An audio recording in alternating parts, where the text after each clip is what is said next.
Bien, entonces hoy iniciamos la tercera sesión y en la tercera sesión nos corresponde hablar de la ingeniería genética. La semana pasada, en la primera y la segunda sesión, nosotros hablábamos de la genética y todos los aportes de la genética actual, los descubrimientos de la genética y comenzamos hablando o hicimos énfasis en el descubrimiento de la estructura de la molécula del ADN por James Watson y Francis Crick y otros descubrimientos más que han fortalecido los estudios, avances de la genética en términos de enfermedades, en términos de mejoramiento genético de organismos, de plantas y demás. Podemos hablar un poco de esas herramientas que han permitido a la genética y a la biotecnología mejorar y cómo es que se dan esos procesos de una forma muy superficial, pero que nos permita dar a entender la esencia de ese proceso. Van a haber procesos van a haber partes donde van a ver que la bioética es muy importante y que se ha visto trastocada pues, dentro de estos procesos de la ingeniería genética. Entonces, hoy el tema corresponde a hablar de la ingeniería genética, viendo que este es el siglo conocido como el siglo de modificaciones o el siglo biotecnológico, donde se han hecho modificaciones al genoma de animales, de plantas, y que incluso también se inoculan genes diferentes en seres vivos para terapia génica para tratar contra enfermedades. Y para hacer un recorderis nuevamente, tenemos que recordar que dentro del descubrimiento de la molécula del ADN en 1953, como tal, ya tenía precedentes anteriormente para, por ejemplo, en 1860, Friedrich Mieczek ya había descubierto algunas cosas del ADN, células con ADN en el cuerpo humano, pero que no se había establecido como tal cuál era la forma, cómo era, no se había entendido cuáles eran las características exactas de esa molécula del ADN. Entonces, en una línea de tiempo, pasaron muchos investigadores hasta que luego Crick y Watson, Francis Crick y James Watson, con la ayuda de todas estas investigaciones que habían ocurrido y toda esta información, entonces ellos pudieron ya construir ese modelo de la doble hélice del ADN, pero ya había un precedente de cómo probablemente estaba ordenada. Entonces es como una serie de investigaciones hasta que ellos pues ya llegan y demuestran cómo es la forma, y eso fue un escándalo, literalmente hablando en términos de ciencia, porque ha permitido muchos avances en términos de mejoramiento genético, de terapia génica, y relativamente no tiene tantos años de haberse descubierto, así que esperemos que de aquí a unos 300 años ya nosotros no vamos a estar, pero que las técnicas moleculares que permitan tratar enfermedades genéticas y mejoramiento sean mucho mayor, y que esto también nos permita a nosotros pues probablemente luchar contra enfermedades como cáncer y demás que están matando o diezmando a la población a una tasa increíble, muy rápida. Y para hacer un recorderis de lo que ustedes vieron en su asignación, que yo vi que algunos le hicieron muy bien y se los puse, pues esto sería una comparación entre el ácido desoxirribonucleico, el ADN, y el ácido ribonucleico, el ARN, y que donde están, el ADN, por ejemplo, está en el núcleo, en la cromatina, el ARN se encuentra en el núcleo, pero también en el citoplasma cuando se va a formar las proteínas. El azúcar del ADN es una desoxirribosa, mientras que la del ARN es una ribosa, y la diferencia está en el número de carbono. Una tiene 6, la otra tiene 5. Entonces, las bases nitrogenadas también, hay adenina, timina, citosina y guanina. En ARN son las mismas, con la única diferencia de que no hay timina, sino uracilo. Y que la forma de ella una es de una doble hélice, El ADN y el ARN es una sola cadena sencilla. Eso para recordar lo de la diferencia entre una molécula del ADN y del ARN. Algunos conceptos que son importantes, volverlos a retomar, que lo hemos visto, es el concepto de cromosoma, gen, genoma y el mapa genético, que son muy importantes y que siempre los vamos a ver. Recordemos que el cuerpo humano tiene, o el ser humano tiene 46 cromosomas. El gen no es más que una unidad física y funcional del material hereditario. Y que el genoma es un conjunto de todos los genes. Cuando se habla del genoma, se habla del conjunto de genes. Cuando se habla de un gen, no es más que una unidad física funcional de ese material hereditario. Y el mapa no es más que el diagrama que describe cómo están esos genes acomodados en cada cromosoma, en cada uno de ellos. Aquí tenemos unas imágenes donde podemos ver un cromosoma y aquí debe haber genes, muchos genes que están acomodados dentro de ese cromosoma, y a esa acomodación o esa estructuración se le llama el mapa genético. Y esos cromosomas están dentro del núcleo de la célula, a diferencia de las células procariotas que están por todo el citoplasma, como ocurre en las bacterias. Si hiciéramos una comparación, por ejemplo, de la cantidad de cromosomas, ya ustedes la semana pasada mencionaban que el ser humano tiene 46 cromosomas, 23 pares. Pero podemos hacer una comparación, por ejemplo, en un gusano, un ascaris, que es un parásito que vive en nuestros intestinos, puede vivir en nuestros intestinos, tiene un solo cromosoma. Si vemos un guisante que no es más que un frijol, tiene 14 cromosomas. Una planta de girasol, que por ahí hay bastante y le regalan incluso en los arreglos para el día de San Valentín y el día de las Madres, tiene 34 cromosomas. Un gato, esos gatitos que tenemos en nuestra casa, tiene 38. Un pez 42, el hombre 46, un perro tiene más cromosomas que el ser humano, tiene 78 cromosomas. Una mariposa tiene 220 cromosomas, entonces ahí surge la pregunta de que uno esperaría que los seres más grandes tengan más cromosomas y no es así. Miren una mariposa, que es un organismo que entre comillas uno lo ve como más simple, pero tiene mayor cantidad de cromosomas y probablemente haya algunas funciones o muchas funciones que no, de genes que no están en el ser humano. Por ejemplo, hay genes en el ser humano, genes que en el perro que están destinados para oler a grandes distancias. Pues usted deja un perro y usted ve que el perro va oliendo y va siguiendo el rastro que deja el hombre. Nosotros no podemos percibir el rastro que deja mamá y papá, si no llegaríamos donde están ellos, o mamá llegaría donde estamos nosotros. Por ejemplo, nos vamos a algún lado escapados y mamá con solo ir oliendo en el aire nos dice, ajá, aquí estás. Pero eso no es así. El perro sí tiene esa capacidad y otros animales.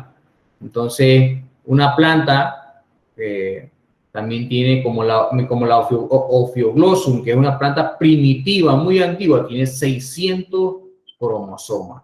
Entonces, ahí uno ve la diferencia entre las diferentes especies que hay y que no está relacionada necesariamente con el tamaño.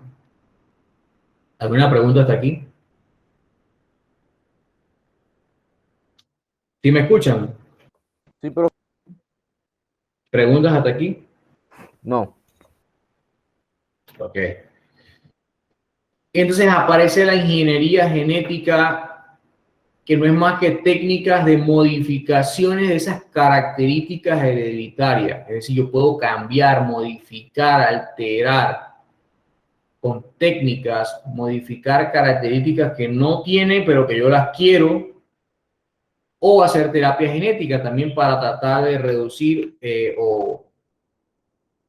como quien dice, ¿cómo se le diría la palabra? Para tratar de corregir errores que han ocurrido. Ahí es donde entra la técnica genética, de la ingeniería genética. Y como ya hemos dicho, James Watson, Francis Crick, Mary Curie y otros demás utilizaron muchas técnicas moleculares, incluyendo radiación, para tratar de modificar las estructuras o la secuencia del ADN.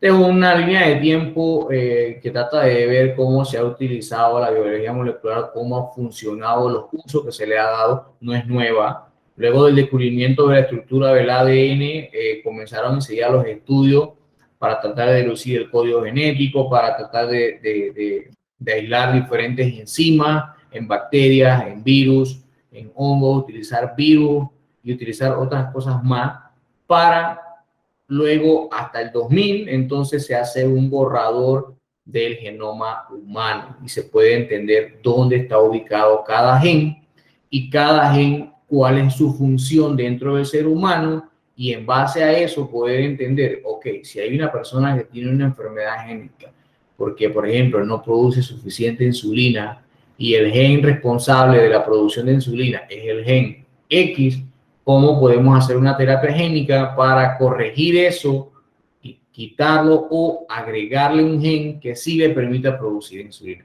Entonces, luego que se descubre el genoma humano en el 2000, se han comenzado entonces esos tratamientos genéticos y no solamente en animales, en ser humano, animal como reino, sino también en el reino vegetal, en Monera, o sea, hablando de bacterias y otros más. Y aquí es donde la ingeniería genética casada con la biotecnología, pues ha permitido que, por ejemplo, la ingeniería genética permite que se hagan proteínas nuevas, se produzcan proteínas nuevas que algunos cuerpos no tienen y funciona para plantas, animales, para nuevos alimentos, para nuevos antibióticos, o sea, nuevas medicinas. También permite la ingeniería genética que se dé la clonación. Y, por ejemplo, se pueden clonar, no solamente cuando se habla de clonación se habla de un individuo, también tú puedes clonar proteínas, una proteína que tenga algún individuo y que le sirva al ser humano se puede clonar. Y también recursos químicos que son como muy raros, ¿no? Y la terapia génica que se utiliza ya desde hace varios años, no tanto, pero se usa hace muchos años para tratar de curar a personas que tienen desórdenes genéticos. Así que todas estas son aplicaciones que tiene la ingeniería genética. Y lo que trata de utilizar no es más que utilizar ADN, ARN, utilizar proteínas para tratar de modificarlo y cambiar la estructura de los organismos, o ya sea de plantas. Ahora, volvemos atrás y recordemos que el proyecto del genoma, o sea, el genoma no es más que el conjunto de genes que están apilados dentro del cromosoma. Trata también de entender qué tan diferente o qué tan similar somos nosotros entre especies. Y, por ejemplo, este es un cuadro que hace una comparación del número de genes y de similitudes que hay entre el ADN de un organismo a otro. Vamos a ver la comparación entre un ser humano y una mosca de la fruta que se le conoce como la Drosophila melanogaster.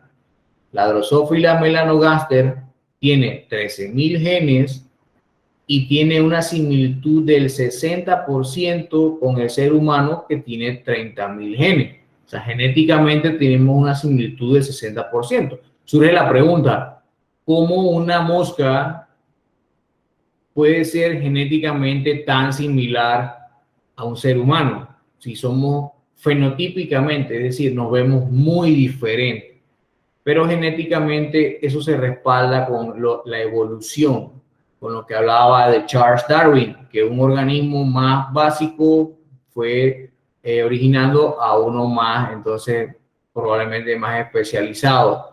Un organismo fue derivándose y fue dando origen a los otros. Quiere decir que nosotros compartimos un 60% de nuestra información genética que es muy similar a de una mosca de la fruta que se llama Drosophila melanogaster.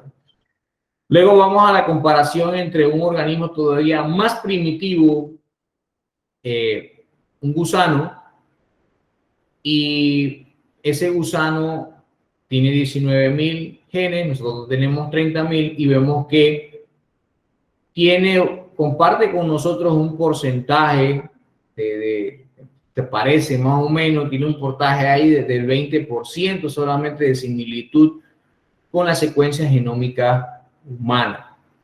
El más primitivo tiene un poco más de lógica, pero ahora nos vamos a un ratón.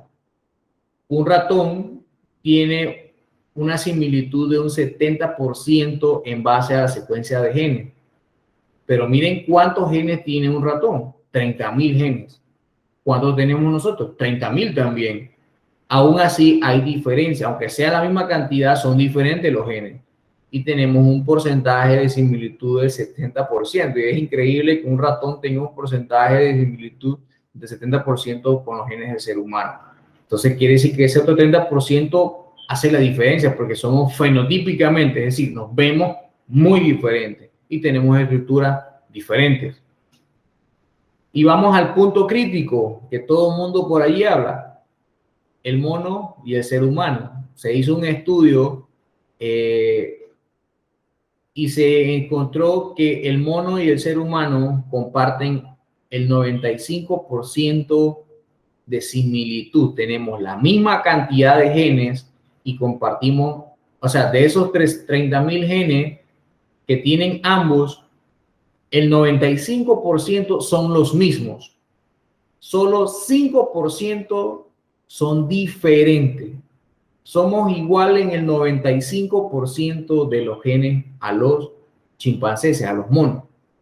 Y por eso es que los científicos pues validan la hipótesis de la evolución que dice que venimos de un ancestro más básico, más basal, y luego se fueron diversificando y aparecieron hasta las dos especies, entre comillas, más derivadas que en los animales, que son el ser humano y el mono, que están allí mismo como organismos monofiléticos, es decir, compartimos el mismo ancestro en común.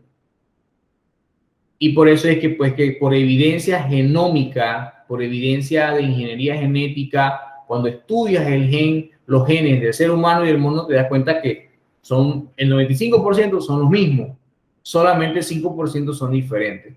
Entonces, por eso que se cree que, pues, que hubo un ancestro que era un tipo de mono, una persona que no caminaba y que de ahí se diversificaron ambas especies. Y entre una persona y otra, es decir, entre ustedes, cada uno de ustedes y mi persona, solamente diferimos en el 0.2%. Y ese 0.2% es el que nos hace ser diferentes unos con otros, que no somos iguales. A pesar de que tenemos cara, mano, pero somos diferentes en el 0.2%. Y eso es suficiente para determinar que no somos las mismas personas. Tenemos huellas dactilares diferentes y características en los huesos diferentes que nos hacen ser diferentes, porque hay genes que nos identifican específicamente. Y eso es gracias a esa variabilidad genética que ocurre en el intercambio de información entre el óvulo de mamá y el espermatozoide de papá.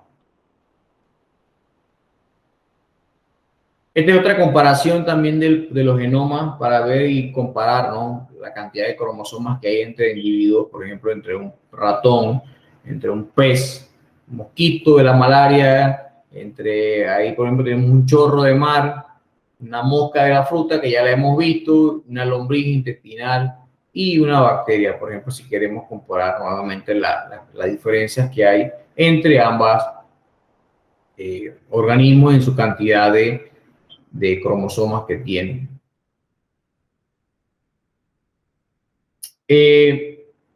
Hemos visto la estructura de los genes. Ya sabemos que los genes son muy importantes, pues, porque llevan la información genética, y esto permitió que la ingeniería genética se desarrollara a las finales de la década de los 70, donde se comenzó a cambiar la estructura genética de los organismos para tratar de buscar algo que fuera para mejorarlo o para producir, o sea, sintetizar. Y se utilizaron diferentes técnicas. Esto es muy importante, las técnicas de la ingeniería genética que se han utilizado, o el ADN recombinante.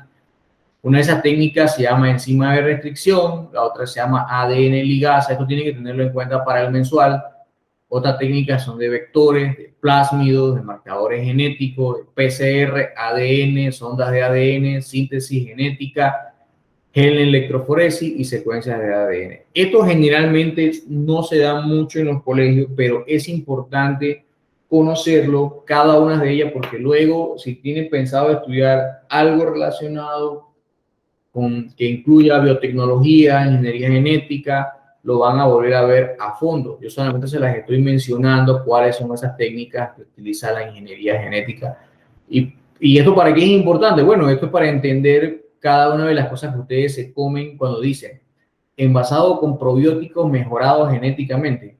Entonces ya usted sabe que utilizan ingeniería genética para hacerlo. Incluso el arroz que comemos hoy en día, los maíces, los vegetales, todo está mejorado generalmente con ingeniería genética y utilizan cada una de estas técnicas para pues, modificar los alimentos, modificar el animal, modificar una proteína, modificar cualquier tipo de enzima y mejorarlo. Así que cada una de ellas son. Y se utilizan otras técnicas de transferencia genética también, como vectores, como bacterias, como agrobacterium. También se utilizan otras técnicas como aceleradores de partículas, la electroporación, y otras más. Son puras técnicas que solamente, netamente se las he puesto aquí para que las vean y sepan que hay muchas técnicas de cómo se utiliza la microinyección también, que es lo utilizan mucho para fertilización in vitro y otras más. ¿Y cómo ocurre? ¿Cómo es eso de que yo puedo mejorar genéticamente y crear proteínas en un cuerpo, ya sea en una planta, en un animal? Es simple, con este esquema lo podemos explicar. Por ejemplo, se extraen células de un paciente que pongamos que no produce insulina. La insulina es una hormona que se encarga de regular la cantidad de azúcar en la sangre. Si la persona no produce suficiente insulina, entonces probablemente la persona pueda sufrir de diabetes. Pero yo puedo agregarle a esa persona terapia genética o terapia génica. ¿Y cómo lo haría? Lo que yo hago es extraer células del páncreas, que se llaman células del islote de Langerhans en el páncreas. Ahora, ya yo extraje esa célula y en mi laboratorio, yo lo que voy a hacer es que tengo virus, que los virus son vectores. Por eso que jugar con los virus a veces tiene sus problemas. Tengo un virus y ese virus es mi vector. Y cuando tengo ese virus, lo que yo voy a hacer es que modifico un virus de una manera de que no pueda reproducirse, de que él no pueda reproducirse cuando entra al cuerpo. Lo que yo hago es que le inyecto o le inserto dentro de ese virus un gen, el gen que yo quiero que se exprese. Entonces, ese virus que ya está modificado, lo voy a mezclar con la célula. ¿Cuáles células? Bueno, las células que están aquí, que son las que yo inoculé, ya sea de la planta, ya sea de la persona o de otro organismo. Yo voy a poner ese virus, lo voy a inocular dentro de la célula. ¿Y por qué dentro de la célula? Bueno, porque el virus va a entrar al núcleo donde está la información genética, el ADN. Allí es donde ella va a entrar. Entonces, eso es lo que yo tengo que hacer, inocularlo, para luego que esas células del paciente se modifiquen genéticamente. ¿Por qué?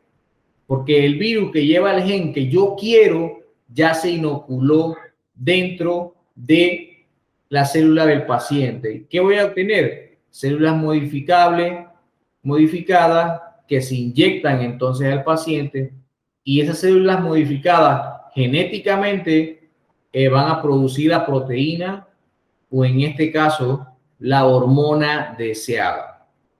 ¿Preguntas hasta aquí? No, profesor. ¿Los demás? ¿Preguntas?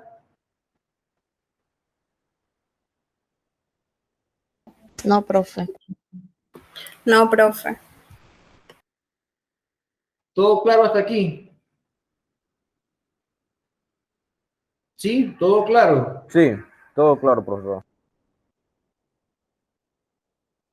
Bien. Entonces, este es un ejemplo simple de cómo ocurre o cómo es que se dan esas modificaciones genéticas, cómo se da la terapia génica entre los organismos. Este es un ejemplo claro o muy sencillo, porque es muy sencillo de cómo ocurre. Ahora, las aplicaciones de la ingeniería genética, bueno, cartografía. Eso de cartografía suena como a geografía. Bueno, porque lo que se hizo fue como un mapeo de todo el genoma para saber dónde estaban los genes en qué posición exactamente estaban para poder atacarlos directamente cuando se hacen pues, la aplicación o las modificaciones genéticas. También se utiliza para diagnóstico los defectos genéticos, porque ocurren las enfermedades, para identificación, por ejemplo, forense y paternidad. Oye, se murió alguien o encontraron un esqueleto y podemos identificar si era una mujer, si era un hombre o probablemente si era de algún familiar. Paternidad, si hay algún caso de que no, que eso no es mi hijo, sí es, entonces yo puedo pues tomar muestras de ADN de sangre y puedo identificar la secuencia genética y ver, compararla con mi secuencia genética y saber si es mi hijo o no es mi hijo. Hay un margen de diferencia entre padre e hijo y con eso, en base a esas probabilidades, uno se da cuenta si es o no. También en la parte de terapéutica, como hemos visto, que se puede hacer terapia genética, como lo vimos anteriormente, si queremos que se formen proteínas, que se formen enzimas que el cuerpo no produce, también podemos inducir a que el cuerpo las produzca. Biotecnología, que no es más que dotar a algunos organismos de capacidad de hacer cosas que no podían hacer naturalmente, como en las plantas, podemos inocularle genes para que ellas produzcan una defensa que antes no tenían. Ahorita vamos a ver un video que expresa o da un ejemplo muy bueno de eso, cómo ocurre, pero se ha hecho de hace tiempo y es inocularle a las plantas genes que le permitan defenderse de parásitos, de virus, de bacterias y producir toxinas incluso para que cuando los insectos la coman, los insectos se mueran y ya pues no puedan comerla más. Y se ha utilizado la ingeniería genética, pues se ha trabajado en insectos, en moscas, en gusanos, en ratones, en puercos, en plantas como el arroz, el maíz, el sorgo y diferentes otros organismos más. Y entre los más utilizados que se conocen como plantas transgénicas o modificadas genéticamente, está la soya, el maíz, el algodón, colza, y hay diferentes otras más que son las más modificadas, sobre todo el arroz y el maíz son muy modificadas genéticamente para que cada día produzcan más rápido y se resistan más a la plaga. China es uno de los países que encabeza esto de los organismos modificados genéticamente. Han modificado mucho el arroz y mucho el algodón para que resista plagas y demás, y ellos desde que han podido utilizar la ingeniería genética siguen modificando variedades de arroz. También ocurre que modifican organismos acuáticos como camarones, como pescado y otras más, pues para que la producción sea mayor en menor tiempo y darle otras características a estos organismos. Por eso genera organismos transgénicos que ya a veces están fuera de las especies naturales, sino que han sido creados por selección artificial por el hombre, lo que decía Charles Darwin, que era como selección artificial, no natural, no es la naturaleza, sino es la parte artificial lo que genera. En las madres también, que es importante, por ejemplo, se ha utilizado que como el arroz con una enzima como que se llama lactoferrina de la leche humana y puede ser utilizada para mejorar las fórmulas de la leche infantil. Entonces ya los niños necesitan para usar, por ejemplo, eficientemente el hierro y pelear contra las infecciones. Entonces todo esto se ha creado que en el arroz se le pueda inocular una enzima que se llama lactoferrina, que de la leche humana, que está en la leche de la mujer, y esto le permite también luego que sea eficiente para el hierro, para obtener hierro y pelear contra las infecciones dentro del cuerpo.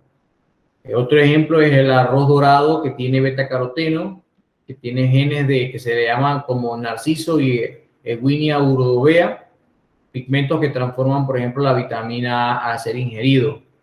Y así otros genes que han sido inoculados en el arroz para que el arroz tenga otras capacidades más y que nos brinde otros nutrientes más, y eso tiene un valor, por supuesto, genético, y tiene un valor en el mercado porque es un arroz que está modificado y que se le agregan características que no tiene un arroz común, y eso genera al final un valor económico también para las empresas y genera también avances tecnológicos. También, por ejemplo, peces como el salmón se han modificado genéticamente y pues genera que crezcan, tengan mayor cantidad de proteína, que crezcan de 4 o 6 veces mucho más rápido que un salmón natural.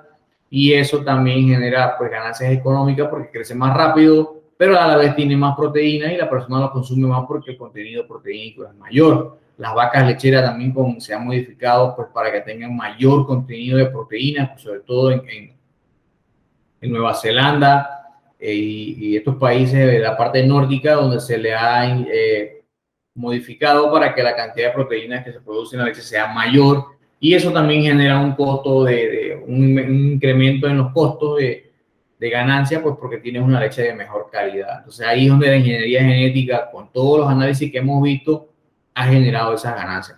Vamos a ver este video corto, me avisa si lo escuchan. La ingeniería genética es la manipulación de la información genética, la cual determina cómo somos todos los seres vivos. Por lo tanto, la ingeniería genética permite modificar la esencia misma de la vida. Sí, ¿no? Proteínas de origen bacteriano. Sí, profe. Sí, profe. Por ejemplo, humanos, en una bacteria, una levadura, una célula animal o incluso en una planta. Esto se llama clonación molecular. Las aplicaciones son prácticamente infinitas. Uno de los ejemplos más conocidos es la insulina. Antes de que existiera la ingeniería genética, los diabéticos tenían que inyectarse insulina obtenida de cerdos o vacas, lo cual podía provocar alergias. Pero hace unas décadas se consiguió introducir el gen humano de la insulina en bacterias y más tarde en levaduras. Cultivando estos microorganismos se puede obtener una insulina idéntica a la nuestra, más segura para los pacientes. Otra aplicación es la terapia génica, que consiste en introducir genes funcionales en pacientes con enfermedades genéticas.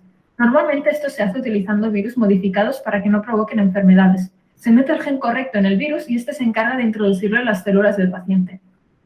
Por otro lado, la ingeniería genética también se aplica en otros ámbitos, como en la investigación biomédica o en la agricultura, en este caso en la fabricación de cultivos y animales transgénicos. Hasta se ha utilizado para hacer peces fluorescentes y bacterias que hacen fotos. Aunque es obvio que es un tema que genera controversias, la ingeniería genética es una tecnología que va a cambiar nuestro mundo radicalmente y seguramente para mejor.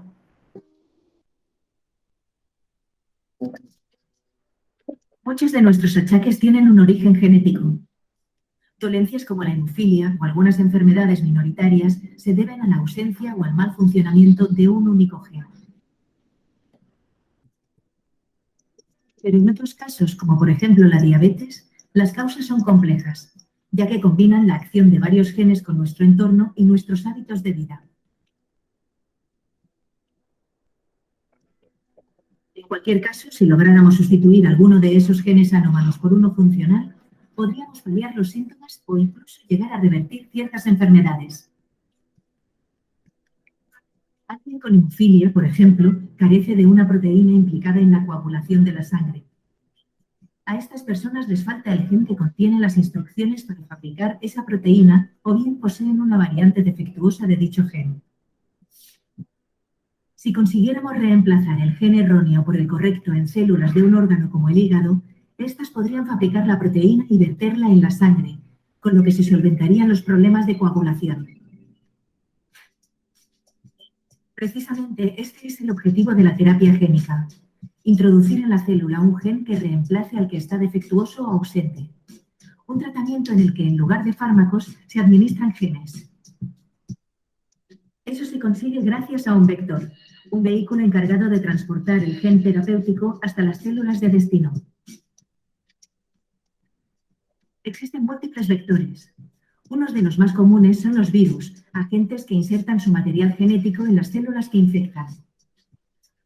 En terapia génica, el material genético de los virus se reemplaza por el gen funcional. El vector, equipado con el gen curativo, se administra al paciente para que alcance las células de un tejido en particular. En la jerga científica, a esto se lo conoce como terapia génica in vivo, aunque en otras condiciones se aplica la técnica ex vivo, es decir, el gen se inserta en células en cultivo que, una vez reparadas, se trasplantan al cuerpo del paciente.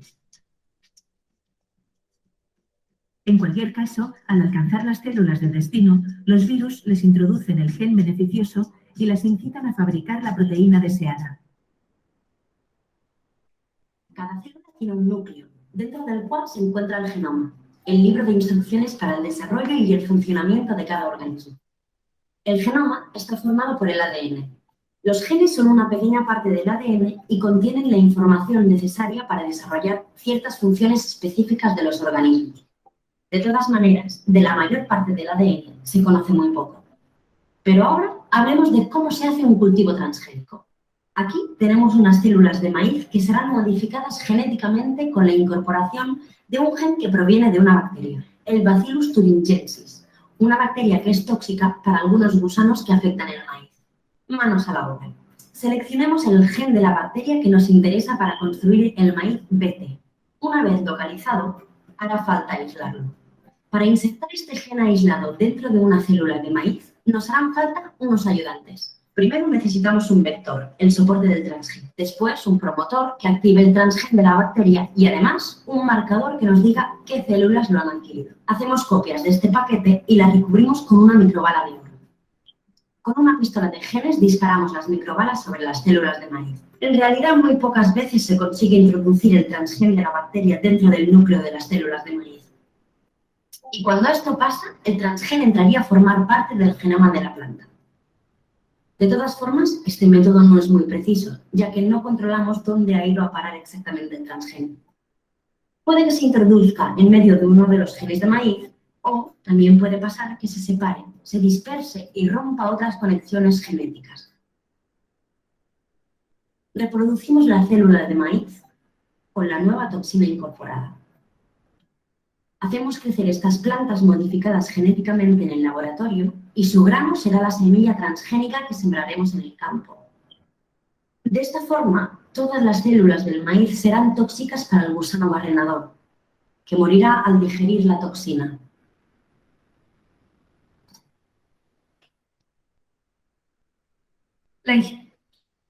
A ver, ¿qué les pareció el video?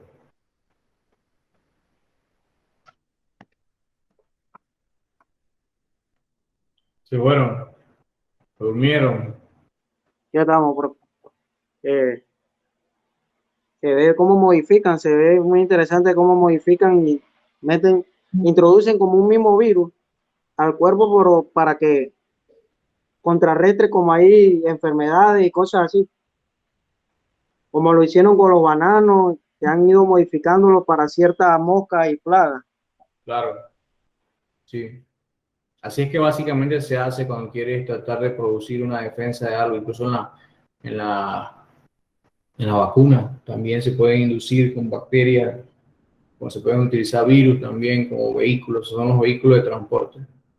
Entonces, dentro de esto de la ingeniería genética también está la parte como bioética, como estaba la diapositiva inicial, pues porque se utilizan animales, monos, ratones, moscas y demás, y ahí es donde entra la parte del sufrimiento animal, ¿no? Y la bioética de por qué tenemos que utilizar a esos animales. Hay personas que están a favor de la clonación, y cuando hablamos de clonación no solamente de clonación animal, sino hablamos también de clonación de proteínas, clonación de enzimas que son necesarias. Quizás algunos estén a favor, otros estén en contra, pero ahí es donde hay que estar la parte de lo que se conoce como bioética, de cómo se puede crear un animal pues por clonación. Y eso es lo que se quiere o se tiene una idea de clonar a las personas. Por ejemplo, si usted la clonan y pongámosle que a Odalys, hacemos un clon de Odalys ahorita y va a crecer una niña igualita, o sea, va a crecer ella y por de aquí a unos 100 años ya Odalys no va a estar, pero va a estar otra Odalys que es un clon de ella, ¿no? Que quedó allí. Lo que no se sabe todavía es si va a tener, por sí, las mismas características fenotípicas, pero no sé, lo que no estoy seguro es si las características ya de comportamiento psicológico y psiquiátrico vayan a ser las mismas, similares, parecidas o no, pero fenotípicamente va a ser idéntico a ella. Así que no sé quién está de acuerdo, quisiera que se les hiciera un clon y quedar, como quien dice, perdurar por 200 años más.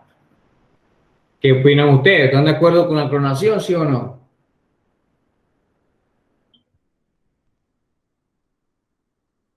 Nadie está de acuerdo. Todos están de acuerdo.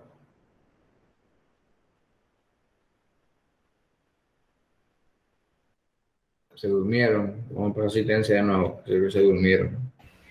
Yo no, profe. ¿Quién es yo? Odalys. Odalys no está de acuerdo. ¿Qué dice Helen? ¿Qué dice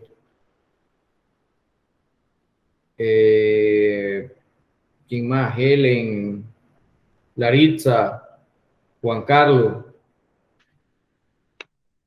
¿De acuerdo, no de acuerdo y por qué?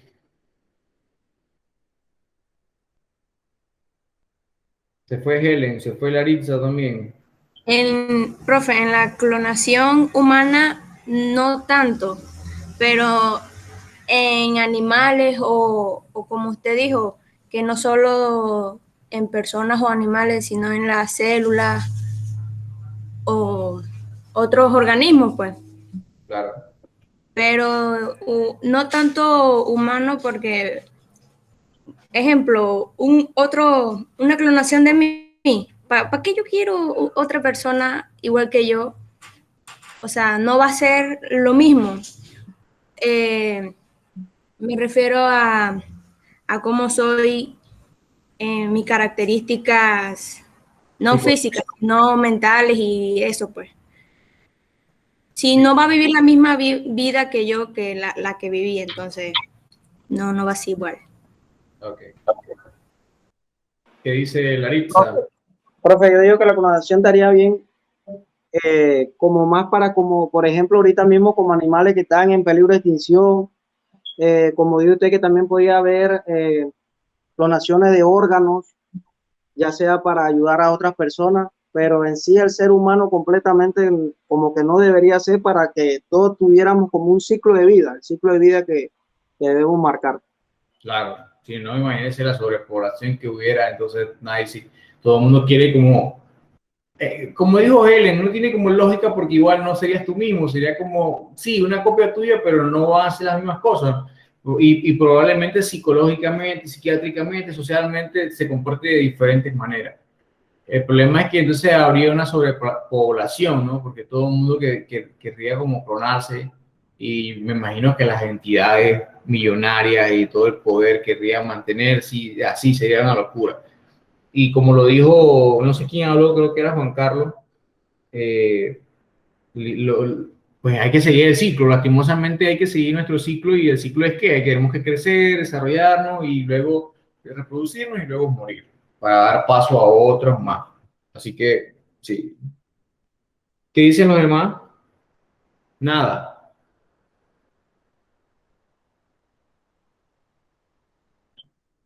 Y bueno, ya hemos hablado de eso. Vamos con las asignaciones. La sumativa, las partes de que son solamente formativas, pues lectura de técnicas moleculares, aquí están en esta presentación. El repaso de la importancia de la molécula del ADN, que ya la hicimos, pero que aquí está también. Y la que van a subir a la plataforma es un taller que está allí en la plataforma, que lo van a leer y luego que lo leen, entonces lo van a desarrollar. Tiene varias partes, tiene unos cuadros que hay que completar, tiene una parte donde tienen que ordenar, pero para desarrollarlo tienen que leer esta presentación, volver a leer, repasarla y lo del módulo, y entonces la van a poder desarrollar. Hay una parte también donde van a poner si sí o no, son algunas preguntas que les hablan sobre la parte de la ética, si están de acuerdo, si no, que tienen que poner si sí o no, así que son bien fáciles.